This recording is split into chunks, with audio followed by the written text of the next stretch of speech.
मृत्यु के बाद 1 घंटे तक होती है ये 7 बातें। आइए जानते हैं। पहला, अचेत अवस्था।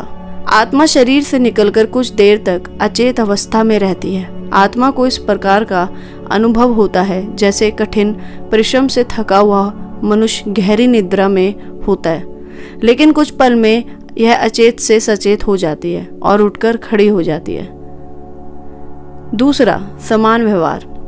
जब व्यक्ति के शरीर से आत्मा निकलती है, उसे कुछ समय तक पता ही नहीं होता कि वह शरीर से अलग है। वह उसी प्रकार व्यवहार करती है जैसे शरीर में रहते हुए उसका व्यवहार था। तीसरा, बेचैनी और छटपटाहट। शरीर से निकलकर खड़ी आत्मा अपने सगे संबंधियों को पुकारती है, लेकिन उसकी आवाज़ कोई सुन नहीं पाता। इससे आत्मा को बेचैनी और छटपटाहट होने लगती है। आत्मा परेशान होकर सभी लोगों से कुछ कहना चाहती है, पर उसकी आवाज़ बस उस तक ही गूंज कर रह जाती है, क्योंकि वह भौतिक नहीं अभौतिक ध्वनि होती है और मनुष्य केवल भौतिक चीज़ों को ही महसूस कर सकता है। चौथा होता है संचार।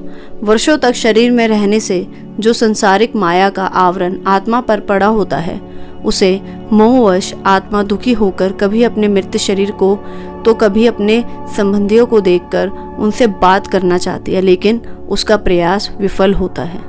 पांचवा, प्रवेश का प्रयास। आत्मा कोशिश करती है कि वह फिर से शरीर में प्रवेश कर जाए, लेकिन यम के दूत उसे शरीर में प्रवेश नहीं करने देते। धीरे धीरे व्यक्ति की आत्मा यह स्वीकार करने लगती है कि अब जाने का वक्त हो गया।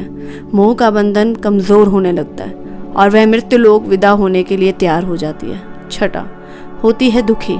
शरीर के मृत हो जाने पर आत्मा अपने परिजनों को रोते भिलकते देखकर दुखी होती है और खुद भी दुख से व्याकुल होकर रोती है, लेकिन उसके वश में कुछ नहीं होता। वह लाचार होकर सब कुछ देखने और अपने जीवन काल में किए कर्मों को याद करके दुखी होते हैं। यम के दूत आत्मा से कहते हैं कि चलो अब यहाँ से चलने का समय आ गया है, और कर्मों के अनुसार उसे लेकर यम मार्ग की ओर चल पड़ते हैं। सातवां, कर्म आधारित होता है नया जन्म।